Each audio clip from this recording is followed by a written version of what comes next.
आज की इस वीडियो में बात करेंगे सैंपल डिज़ाइन के ऊपर कि जो हम सैंपल बनाते हैं वो किस तरीके का उसका डिज़ाइन करते हैं। सैंपल को बनाने के लिए हम क्या क्या चीज़ें देखते हैं, बहुत इंपॉर्टेंट है। That is called sample design.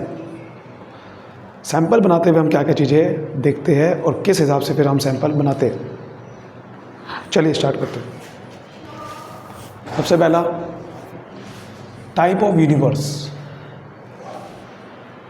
जिस चीज़ का आप सैंपल कलेक्ट कर रहे हो वो पॉपुलेशन कौन सी है, वो यूनिवर्स कौन सा है, किस चीज़ का कर रहे हो। दो तरीके का यूनिवर्स हो सकता है, फाइनेट, इनफाइनेट।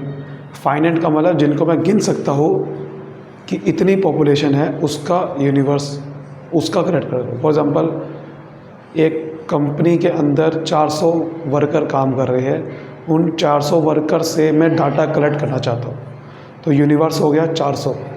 फाइनेट है, स्पेसिफिक है। इनफाइनेट का मतलब क्या है, जो गिनती नहीं कर सकते हम कितने हैं।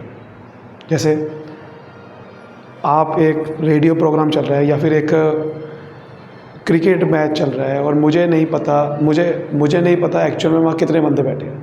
पूरा स्टेडियम फुल है और मैं कोई स्टेडियम का मालिक नहीं, मुझे नहीं पता स्टेडियम में कितने बंदे हैं, तो मैं वहाँ पर इनफाइनेट है, वहाँ अंदाज़ा लगाऊंगा कि यहाँ कितने बंदे हैं। गिनती नहीं कर सकते, अनगिनत बंदे बैठे हैं, अनगिनत, गिनती नहीं कर सकते आप। तो गिनती नहीं कर सकते इनफिनिट है, गिनती कर सकते तो फाइनाइट है। फिर हमें सैम्पलिंग यूनिट देखनी पड़ती है, किस चीज़ का, किस जगह का सैंपल कलेक्ट करना है, यानी कि कहाँ मुझे जाना होगा। अब मुझे समझ में आ गया कि हाँ, मुझे इस यूनिवर्स का सैंपल कलेक्ट करना है, ये समझ में आ गया। लेकिन अब यूनिवर्स में वो सैंपल कलेक्ट करने के लिए कहाँ जाना होगा मुझे। ज्योग्राफिकल यूनिट होती है, सोशल यूनिट होती है। ज्योग्राफिकल मतलब कोई जगह पे जाना पड़ेगा, दिल्ली जाके डाटा कलेक्ट करना पड़ेगा, हरियाणा जाना पड़ेगा, कहाँ जाना है मुझे। या फिर सोशल यूनिट होती है, सोसाइटी में किस जगह पे जाना है, किन बंदों से क्वेश्चन पूछने हैं। ठीक है।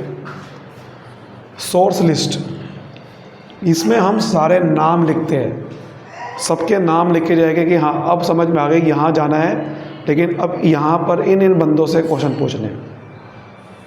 सोर्स लिस्ट, इसको कहते हैं source list. Size of sample, ये समझ में आ गया कि चलो भाई इन बंदों से क्वेश्चन पूछने। अब लेकिन कितने बंदे हो गए, वो सैंपल का साइज़ क्या रखूँ, क्योंकि सैंपल का साइज़ बहुत डिपेंड करता है यूनिवर्स के ऊपर। अगर बहुत बड़ी यूनिवर्स है, मतलब बहुत बड़ा डाटा कलेक्ट करना है, बहुत, फॉर एग्जाम्पल 400 वर्कर है, अब 400 वर्कर में से अगर मैं 100 का भी डाटा कलेक्ट कर दूंगा ना, 100 का सैंपल ले लूँगा तब भी बहुत है, क्योंकि वो बहुत ही कम जने हैं। लेकिन अगर लाखों जने हैं, उसमें से कोई सैंपल लेना है, तब मेरा 100 बंदों से काम नहीं चलेगा, मुझे बहुत सारे लोगों का सैंपल लेना पड़ेगा। तो सैंपल का साइज़ बढ़ जाएगा जब आपके यूनिवर्स का साइज़ बढ़ जाता है। तो सैंपल का साइज़ में आप ये देखते हो कि number of item to be selected from universe,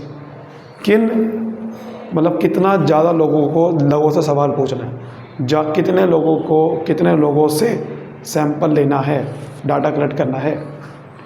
समझ आ गई बात। इंडिकेटर टू स्टडी, उसमें भाई स्टडी क्या करनी है, स्टडी का पैरामीटर क्या होगा, ये भी आपको देखना होता है। भाई आप एक सैंपल कलेक्ट करने जा रहे हो, उसमें आपको ये देखना पड़ेगा ना कि मुझे भैया सैंपल जो कलेक्ट कर रहा हूँ वो किस चीज़ का कर रहा हूँ, हाइट का कर रहा हूँ, वेट का कर रहा हूँ, मुझे क्या डाटा कलेक्ट करना है उसके अंदर, वो देखना पड़ेगा। मुझे वहाँ जाके ये पूछना है कि भाई आपकी हाइट कितनी है, तो हाइट एक आपका इंडिकेटर हो गया कि अब हाइट के पैरामीटर पे मैं देखूँगा लोग क्या क्या जवाब दे रहे हैं।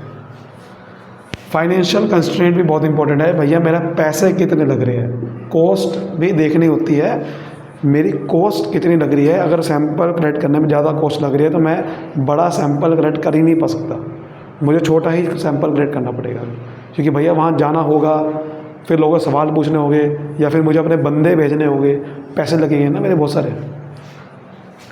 सैम्पलिंग प्रोसीजर, फिर मैं सैम्पलिंग प्रोसीजर देखूँगा। अब मुझे समझ में आ गया कि हाँ ये बंदे हैं, इन बंदों से ये सवाल पूछना है, समझ में आ गया सब कुछ।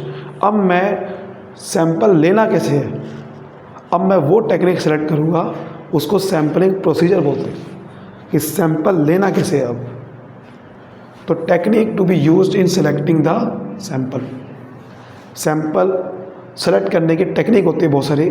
प्रोबेबिलिटी टेक्निक होती है, नॉन प्रोबेबिलिटी सैम्पलिंग होती है, अलग अलग। ये मैंने इसकी वीडियो बना रखी है ऑलरेडी, वो आप देख लेना, रिसर्च मेथोडोलॉजी की, ठीक है, वहाँ पर ये सब कुछ है। आई होप आपको ये आज की वीडियो सिर्फ इतनी थी, सैंपल डिज़ाइन क्या होता है वो समझ में आया होगा। वीडियो पसंद है लाइक करिए, रिसर्च मेथोडोलॉजी की और वीडियो देखनी है तो आप कमेंट करिए, और साथ में और वीडियोस बने हुए जो ऑलरेडी वो देखनी है तो प्लेलिस्ट में जाइए, लिंक आपको मिल जाएगा, ठीक है। तब तक के लिए मिलते हैं वीडियो में, thank you so much, all the best.